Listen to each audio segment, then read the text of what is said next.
കേറ്റംപൂച്ച പറഞ്ഞത് ശരിയാണ്. ശക്തിയും ബുദ്ധിയും മാത്രം പോരാ, ധൈര്യവും വേണം.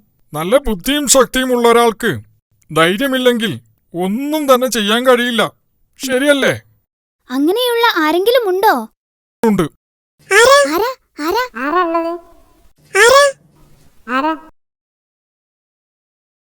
നിങ്ങൾ ചോണപ്പൻ എന്ന ഒരു ഉറുമ്പിനെ പറ്റി കേട്ടിട്ടുണ്ടോ? ഇല്ല. എങ്കിൽ അങ്ങനെ ഒരുത്തനുണ്ട്. നമുക്ക് ചോണപ്പന്റെ സഹായം തേടാം. എന്താ? ചോണപ്പനുറുമ്പോ?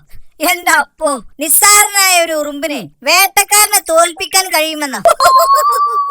എടാ ഡോങ്കു, നീ കളിയാക്കുകയൊന്നും വേണ്ട.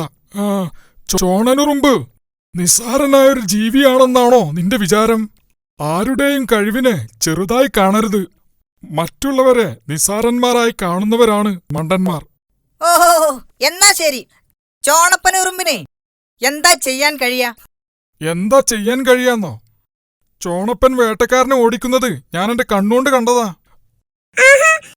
ശക്തനായ വേട്ടക്കാരനെ ഒരു ചെറിയ ഉറുമ്പ് തോൽപ്പിച്ചെന്നോ? ഞാൻ വിശ്വസിക്കില്ല. എങ്ങനെയായിരുന്നു ചോണപ്പനുറുമ്പ് വേട്ടക്കാരനെ ഓടിച്ചത്?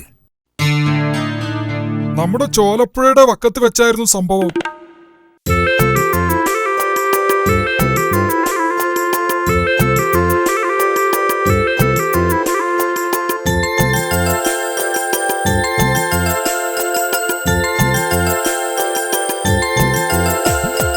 പുഴയുടെ വക്കത്തെ അത്തിമരക്കൊമ്പത്ത് പാവം ഒരു പ്രാവ് വന്നിരുന്നു.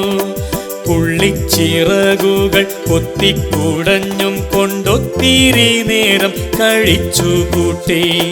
പുഴയുടെ വക്കത്തെ അത്തിമരക്കൊമ്പത്ത് പാവം ഒരു പ്രാവ് വന്നിരുന്നു. പുള്ളിച്ചിറകുകൾ കൊത്തിക്കുടഞ്ഞും കൊണ്ടൊത്തിരി നേരം കഴിച്ചുകൂട്ടി. കളകളം പാടും കുഞ്ഞോളങ്ങൾ കണ്ടിട്ട് വെള്ളരിപ്രാവിൻ മനം കുളിർന്നു. പെട്ടെന്നൊരു കട്ടുറുമ്പിൻ കരച്ചിൽ കേട്ടന്നേരം പ്രാവച്ചൻ ഒന്നു ഞെട്ടി.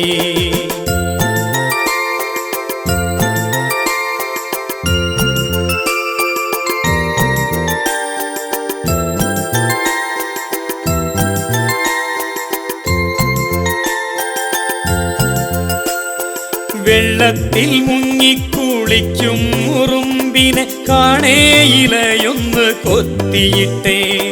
പ്രാണൻ പിടയ്ക്കുന്ന നേരം ലഭിക്കുമ കച്ചിത്തുരുമ്പിൽ പിടിച്ചു കേറി.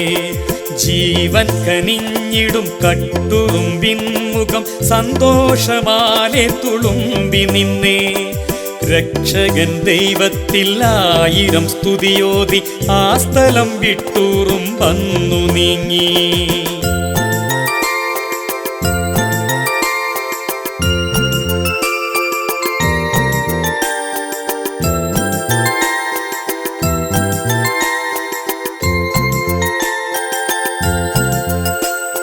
പിന്നെയും കട്ടുറുമ്പാ വഴി പോകവെ ഒരു വേടനമ്പുമായി കാത്തിരിപ്പു. തൂവൽ മിനുക്കുമാ പ്രാവിന്റെ മേനിയിൽ അസ്ത്രം തൊടുക്കുവാനായി നിൽപ്പു. വേടന്റെ കാലിൽ കടിക്കവേ അമ്പിന്റെ ദിശ മാറിയെങ്ങോ പോയി പതിച്ചു. പ്രത്യുപകാരം കൊടുത്തിടും പ്രാവിനെ രക്ഷിച്ചുറുമ്പന്ന് യാത്രയായി.